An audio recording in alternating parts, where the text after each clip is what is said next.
itong si BBM. Galing po ito sa St. Luke's Medical Center. Okay?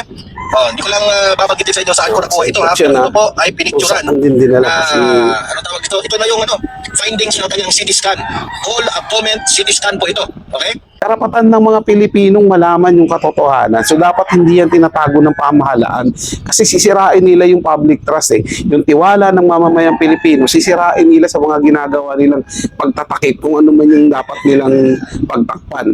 Ano ang tunay na nangyari kay Pangulong Bongbong Marcos? Kung wala kayong itinatago, kung wala siyang sakit at okay lang siya, bakit hindi pa po siya nagla-live hanggang ngayon?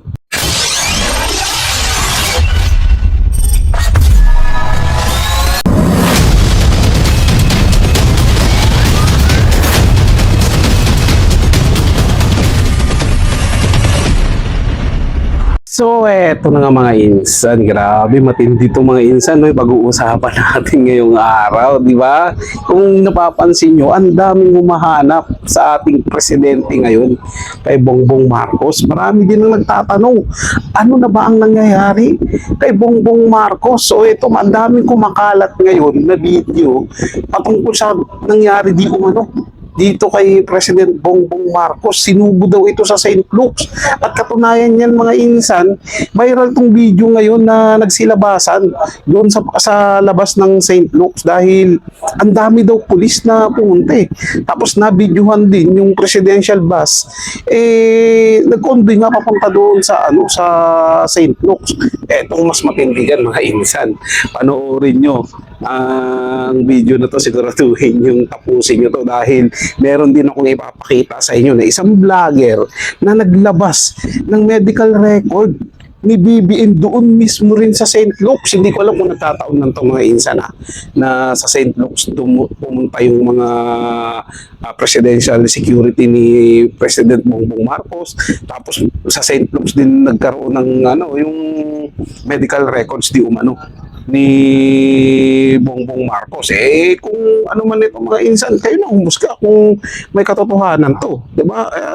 Tingnan nyo kung peke lang ba o totoo. Bigyan natin ng reaction. Pero bago yan, kung bago lang kayo sa channel natin, huwag nyo naman po sanang kalimutan na mag-subscribe at hit ang notification bell para ma-update kayo pag may mga bagong video tayo. Kaya naman, eto na, simulan na natin itong mga insan. At mainit-init to. May kumakalat ngayong video na ipinahagi ni Mr. J. Sonza sa kanyang Facebook page. Ngunit ang nag-post ng video na ito ay nagangalangging Mahal Ko Kim, na kung saan ang video di umano ay kuha sa entrance ng St. Luke's at nagdagsaan daw ang mga kapulisan at PSG. Ang malaking katanungan, sino ang binabantayan ng mga kapulisan at PSG? Sino nga ba? Panoorin natin ang video.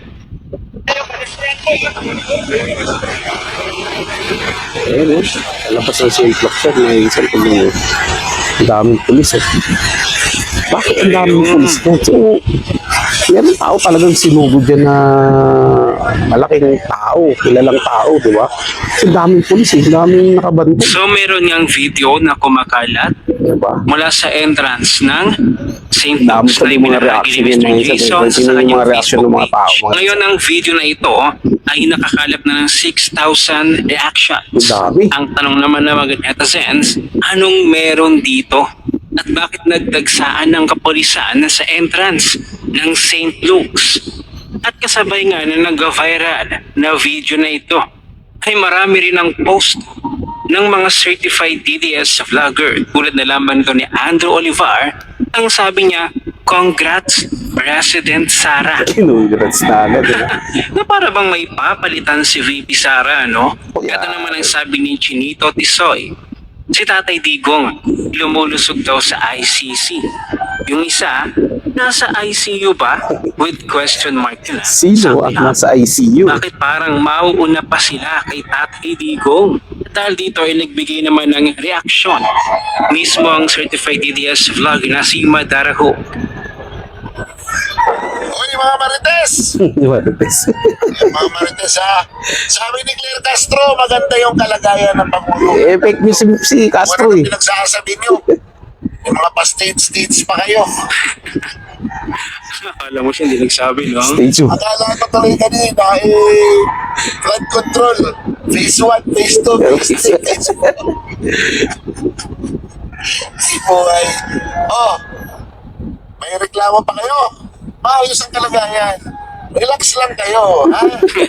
Relax lang kami, relax lang.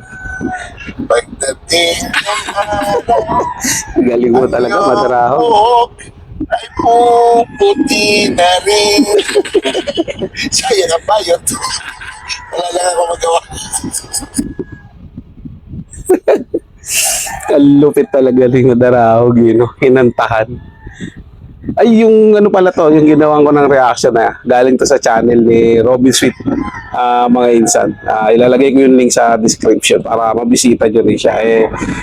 Nakasubaybay ako sa channel nito kasi updated to, tsaka magaling na content creator to, mga insan. Hindi ko lang sigurado kung mga Duterte siya, pero ano naman halos lahat ng mga content niya patungkol sa sa mga Duterte, pagdepensa niya sa mga Duterte. So anyway, balik tayo dun sa issue, mga insan. Nakita niyo naman kung walang doon, walang bigating tao na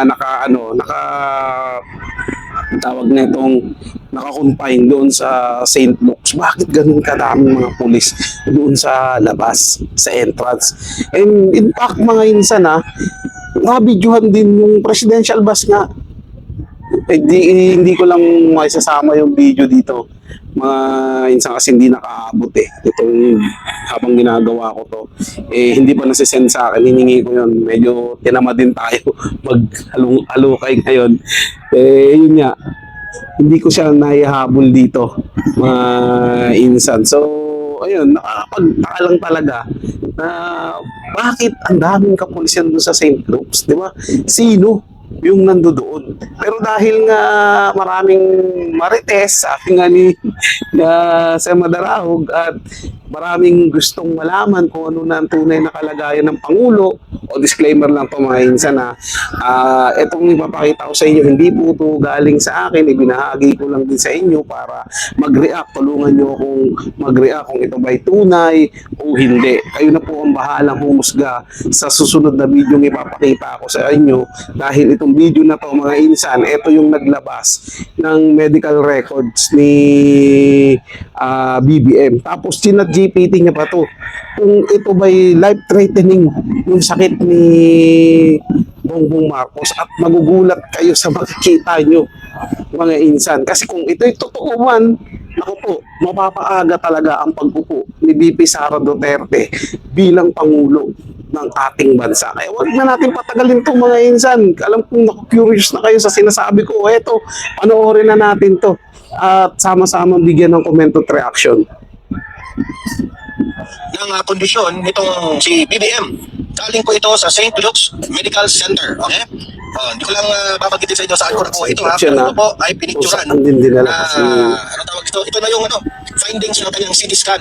Whole abdomen CT scan po ito. Okay? So nakalagay po dito, kung isusum natin para makita natin lahat. Okay? Isusum natin lahat. Ayan. Patient's name, Ferdinand Jr. Romualdez. Okay? Ayan, yung PIN number, nakita nyo, birth date, September 13, 1957. Ang age is 68. 68 na pala si BBM. Male, ayan. Ito po ay requesting physician, Lopez Cervantes, Juliet Elende. Impression. Severe sigmoid diverticulitis with perforation and extensive mesenteric indicating clinical deterioration. Urgent, urgent surgical consultation recommended. Meaning to say, meron pong magaganap na surgery. Okay? Example, for possible Hartmann's procedure or percutaneous drainage. Mamaya i-explain ko ito lahat. Ito pa, colonic obstruction or partial stricture from inflammation. Babasahin ko muna lahat ito para malalaman nyo na hindi po ito fake news. Talagang ito yung dokumento na yun galing from St. Luke's. Nakalagay pa dito ang impression. Absent ang left kidney status post-donor nephrectomy. Seryoso po ito. And unchanged small right renal cyst. So merong cyst. Malalaman natin ito mamaya kasi chinat GPT ko ito kung ano ang interpretation nito lahat. Okay? Mild hepatomegaly without focal pathology. Ayan, no? Mild fatty involution of the pancreas. Ito na po yung mga mga resulta po ng kanyang CT scan. Okay? Atherosclerotic vascular disease. Ano ba yung ibig sabihin nito? Mild abdominal, aortic, and branch vessel calcifications. Ayan. Osteoporosis, degenerative, osseous, and disc changes. Okay, ang tanong, ChatGPT ko kung ito ba ay malubha na, kung seryoso po ba itong illness na ito. Okay? So ito po yung resulta ng ChatGPT. Please analyze this if this is a serious illness. So ito na po yung explanation ni ChatGPT. Latihan ko lang para lahat makabasa. Ayan. Sabi ni ChatGPT, I'll explain this clearly and honestly. So kung nagtatanong ka kung this is a serious illness, sabi ni ChatGPT, yes, seryoso po ito. This CT scan result describes a serious and potentially life-threatening condition. Naku po. Life-threatening condition po ito. Ito kay BBM. So mali yung sinasabi ni Auntie Claire Castro kanina na okay lang si BBM, hindi po life-threatening, ganon, ganyan. So nagsisinungaling si Auntie Claire.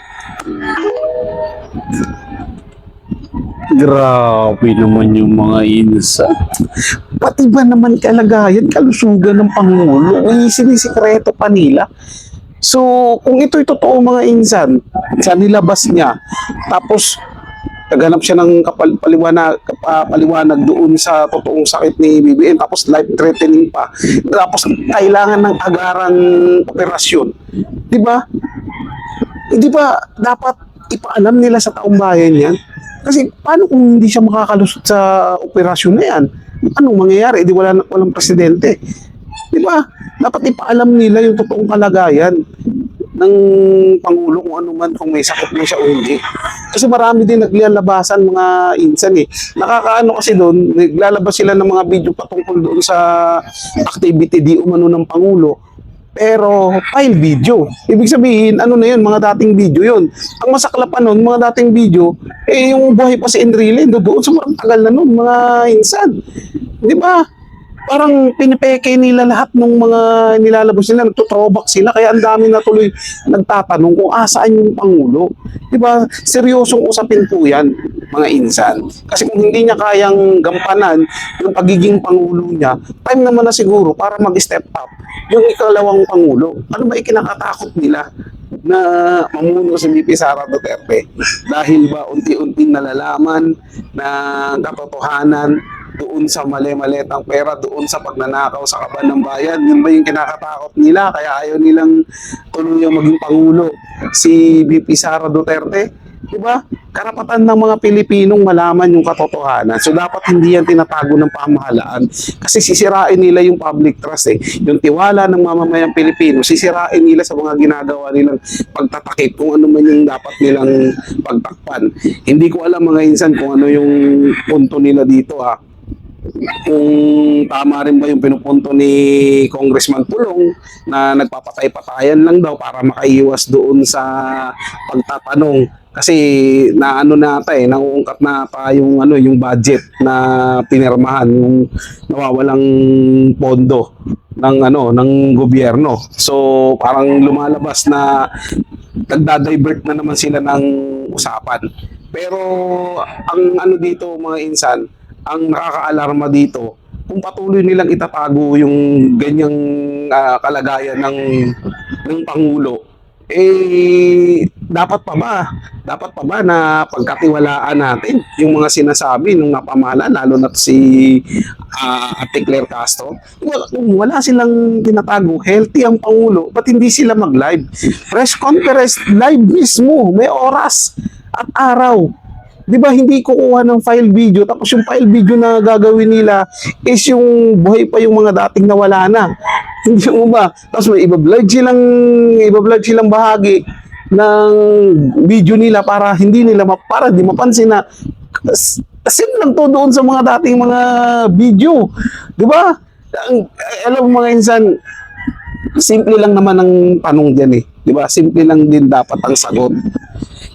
Ano ang tunay na nangyari kay Pangulong Bongbong Marcos? Kung wala kayong itinatago, kung wala siyang sakit at okay lang siya, bakit hindi pa po siya nagla-live hanggang ngayon?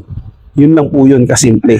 Para po mawala na yung agam-agam ng taong bayan at masagot na yung katanungang asaan ang Pangulo, kung kaya niya pa bang pamunuan ang bansa, mag-live po siya mga insan at ipakita nila na walang sakit ang Pangulo at okay lang po talaga siya. So, yun ang mga insan. Kayo kung ano sa tingin nyo yung sa video na to. Tulad ng sinabi ko, disclaimer lang, hindi po sa akin galing yan. Ginawa lang natin ng reaction. Kayo po, ano sa tingin nyo? Ito ba'y may katotohanan o wala? Komento nyo ang sa loobin nyo sa ating comment section, mga insan, at pag-usapan natin yan. Maraming salamat sa inyong panonood at huwag nyo kalimutan mag-subscribe. Paalam po.